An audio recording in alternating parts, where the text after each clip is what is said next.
It shall be the policy of this nation to regard any nuclear missile launched from Cuba against any nation in the Western Hemisphere as an attack by the Soviet Union on the United States, requiring a full retaliatory response upon the Soviet Union.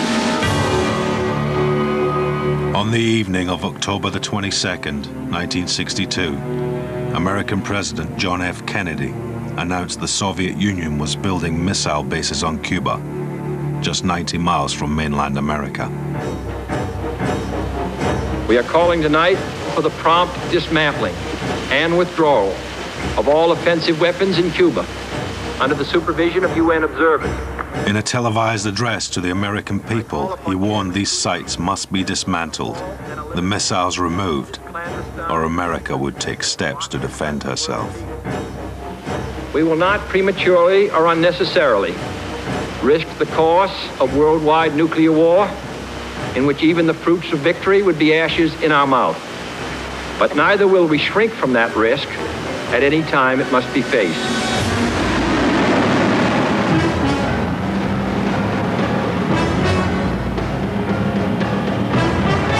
In 40 years of Cold War, the world never came closer to nuclear holocaust than in the week that followed.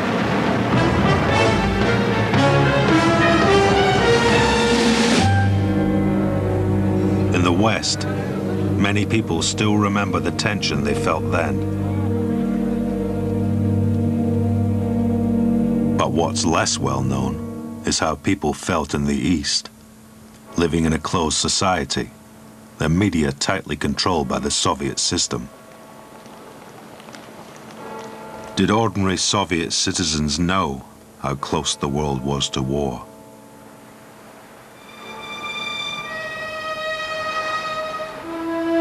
This program tells the story of that week through the eyes of Alexander and Oksana Gorbovsky, a Russian couple living now in London. Their memories, some typical, some untypical, provide a snapshot of Soviet life at this critical point in the Cold War. At that time, I was 32 years old. I was a scientist, a researcher in the Academy of Sciences. My wife was a journalist. We had been married just 3 years. We had a little girl, Katya, and we felt all life was in front of us. We were full of plans. The Gorbovskys lived in a single room in a tenement block on the outskirts of Moscow. They shared communal kitchens with other families in the block. Luxuries were few, but life behind the Iron Curtain wasn't all doom and gloom, as was imagined by many in the West. Rather, Alexander remembers the good things, the benefits of living in a communist state. We had free medicine, we had free studies, and everything what we had, we believed was given to us by the Soviet system. We were told, when your time comes, you will be given a flat. There is a queue, but when your time comes, you will have it free. And it was true. Maybe it was because I was young then, I don't know, but I remember them as sunny days, sunny years. In Soviet Russia, the first news of the Cuban crisis appeared in Pravda, the official newspaper of the Communist Party, on October the 24th, 2 days after Kennedy's speech to the West. The article described how Kennedy had ordered a blockade of Cuba, 180 US Navy vessels surrounding the island. It described the plucky Cuban people watching the skies, digging in against American attack.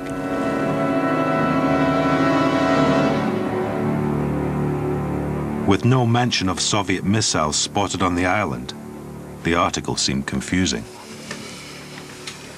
But I don't understand why. just says President Kennedy tries to justify his aggressive action by talking of an alleged threat to American national security from Cuba. Cuba's so tiny. It's a fly on America's nose. What threat can he mean? It doesn't say. Peace-loving states cannot fail to protest against Kennedy, this pirate who thinks international law does not apply to the USA, blah, blah. But people of all countries should understand, behaving so irresponsibly, the USA takes a step along the route to unleashing a world thermonuclear war. It's just the usual. This time it sounds more serious.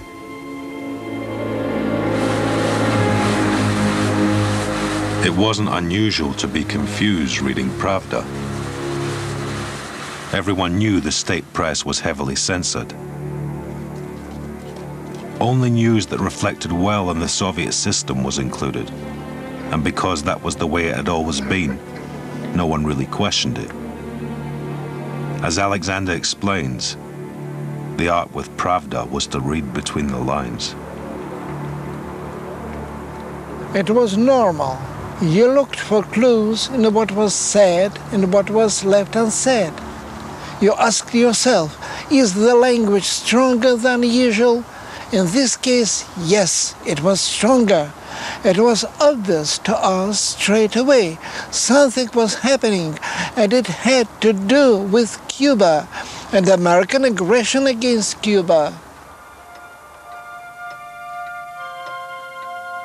If Pravda was right, if America was threatening Cuba, it begged the question, why?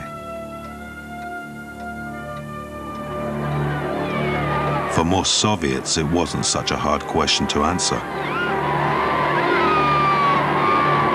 Cuba was an island of special significance to the Soviet people. 4 years earlier, in January '59, Fidel Castro had swept into Havana, Cuba's capital, the leader of the first communist revolution in the Western Hemisphere. These were electrifying scenes for most ordinary Soviets. Newsreels of Castro's struggle echoed images of Russia's own Bolshevik Revolution of 1917.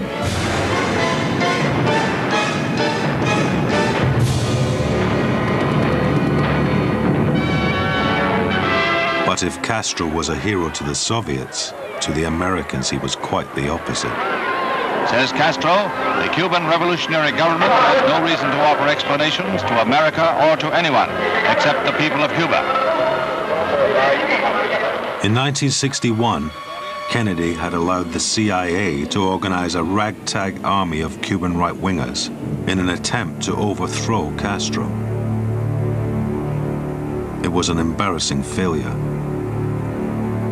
Soviet propaganda showed capitalist America huffing and puffing with anger, desperate to remove this pocket of communism in their own backyard.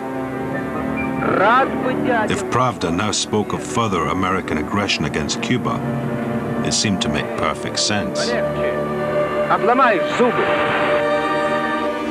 You must understand our feelings for Cuba. It was like they were our brothers. I remember when Fidel Castro came to Moscow, I saw Khrushchev and Castro standing in the car, driving through the streets, and we were waving, greeting them, and it felt almost personal. They were so close. The distance between me and them was no greater than me to you. They were our brothers. And so we thought, after that fiasco the year before, the Americans are just trying to find a new reason for occupation, invasion, whatever. But this picture of Cuba and the Soviet Union standing side by side against American aggression tells only half the story. What then was the story from America's point of view? Over 3 years, they'd watched the friendship between Cuba and the Soviet Union. how trade deals had led to arms deals.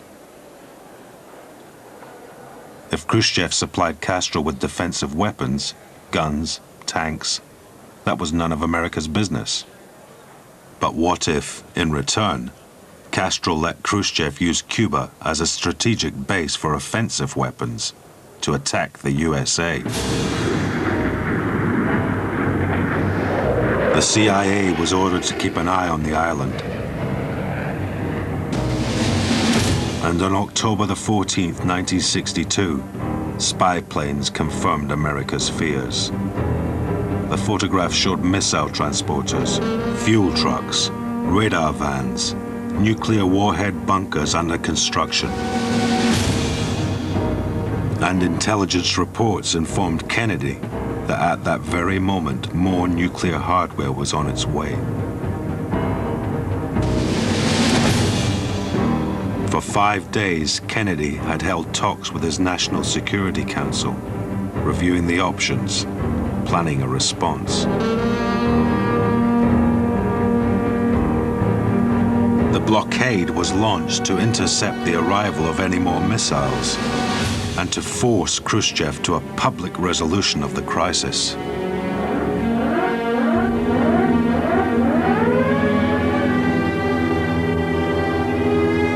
These were the facts Pravda had hoped to hide from the Soviet people. But for some Russians, Alexander and Oksana included, there were other ways to find out the truth.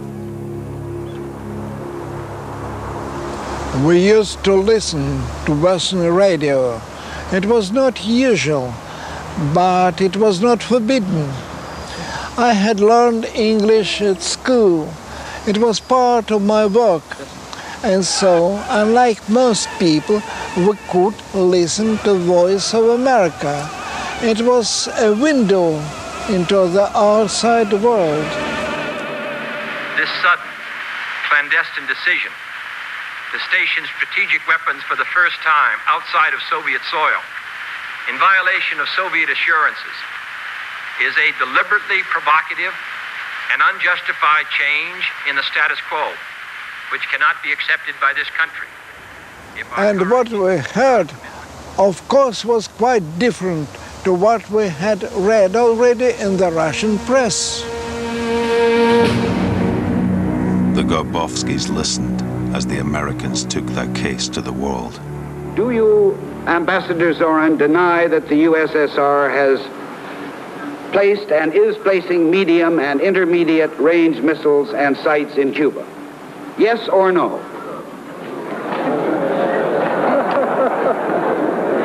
You will have your answer in due course. I'm prepared to wait for my answer until hell freezes over, if that's your decision. Well, there was a contradiction. All the Russian newspapers and radio and TV and Khrushchev himself has stressed there are no missiles, and the West insists there are missiles. You see? So, who are we to believe? Our Khrushchev or these imperialists? It was not something we like to think that our leaders would lie to us. Best, we thought, to avoid the question, not to ask who is right, who is wrong. Who was right? Who was wrong? Clearly, Khrushchev had lied about the missiles on Cuba. But whether it was wrong to sight missiles on Cuba at all depends again on your point of view. After all, the Americans had missile bases in Turkey, just 8 minutes firing time from Moscow.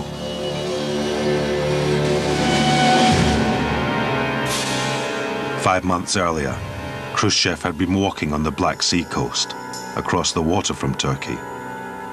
As his speechwriter later remembered, it was pointed out to him that American bases able to wipe out Kiev, Minsk, Moscow were located just on the opposite shore. Khrushchev turned and asked, "So why cannot we have bases close to America? What is the reason for this inequality?" You see, we were sure that it was only the Americans or American imperialists who were threatening the world. All of us believed this.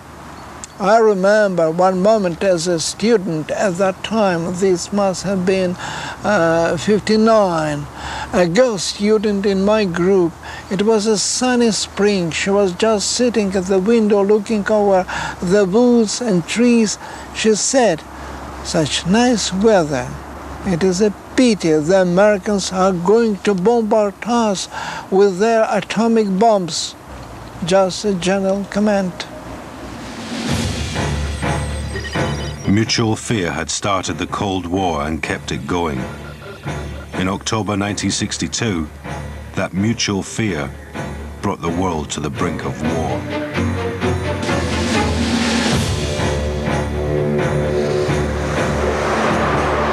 Listening on the radio, the Gorbowskis pieced together the details of that anxious week. How in Europe, American bombers were flying 24-hour missions, ready for the call to strike. How in Florida, the nearest mainland to Cuba, the biggest American invasion force since the Second World War had assembled. But it was the blockade which focused fear the most. The seemingly inevitable confrontation between the American Navy and Soviet ships carrying military cargoes. If Khrushchev refused to turn the ships around, the result would be catastrophic. I have taken the necessary steps to deploy our forces to be in a position to make effective the quarantine. What news? The forces under my command, that is to say under the command of the President, are ordered to interdict. I don't know. There are submarines, our submarines, and ships getting closer to the blockade lines. Khrushchev says if they stop the subs will fire. He says we don't want a war, but if Kennedy starts a war, we'll all meet in hell. I wish we really knew what was going on. I have this feeling when we do understand, it'll be too late. At the White House, the hours ticked away. Kennedy's speech had put the ball in Khrushchev's court. There was little they could do but wait. But Khrushchev, too, was playing a waiting game. On Thursday, October the 25th, the first encounter took place. A US Navy warship intercepted the Soviet tanker Bucharest. With no military cargo on board, she was allowed to proceed. On Friday the 26th, another encounter. A Lebanese vessel, the Marukla, again stopped and searched. But the ships Khrushchev had ordered not to stop were still on their way. To America, it seemed only Khrushchev could now defuse the crisis.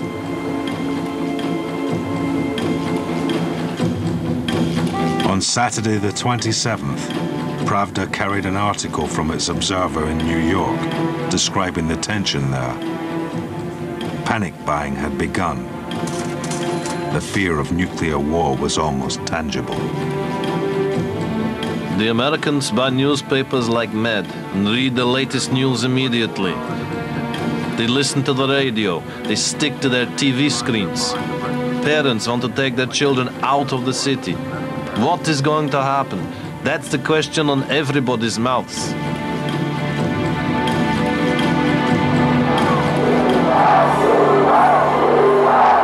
In the East, newsreels later showed passionate scenes of public support for Cuba.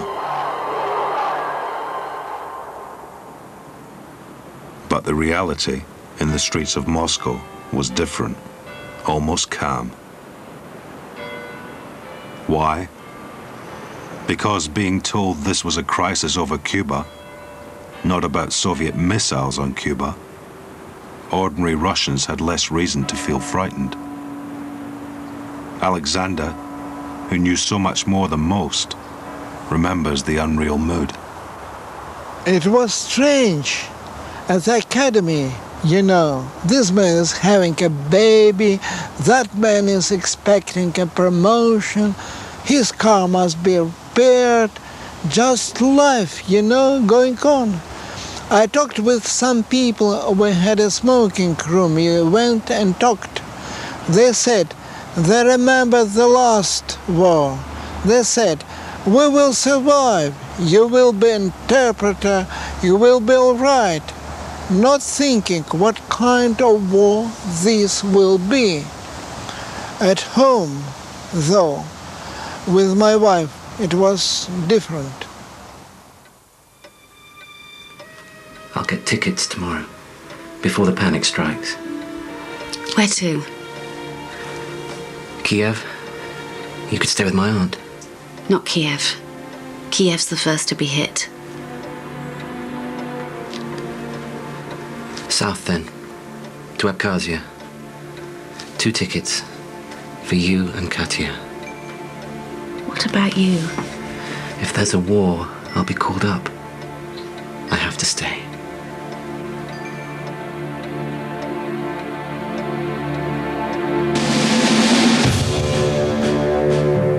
On the 27th of October, 5 days after Kennedy's speech, Khrushchev offered a deal. Telegrams were received at the White House.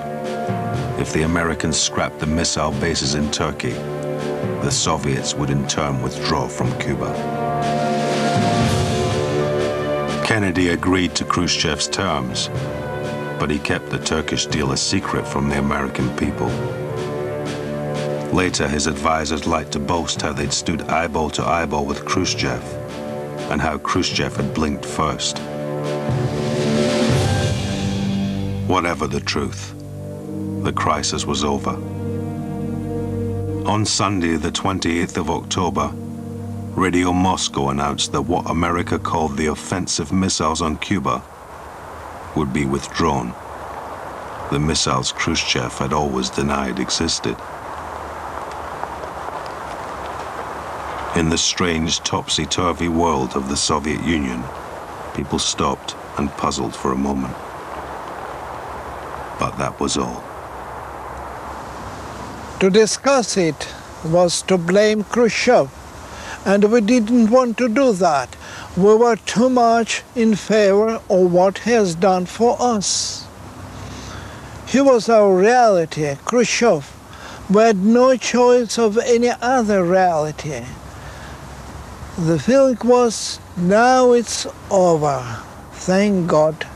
Let us just get on with living, continue with our everyday lives.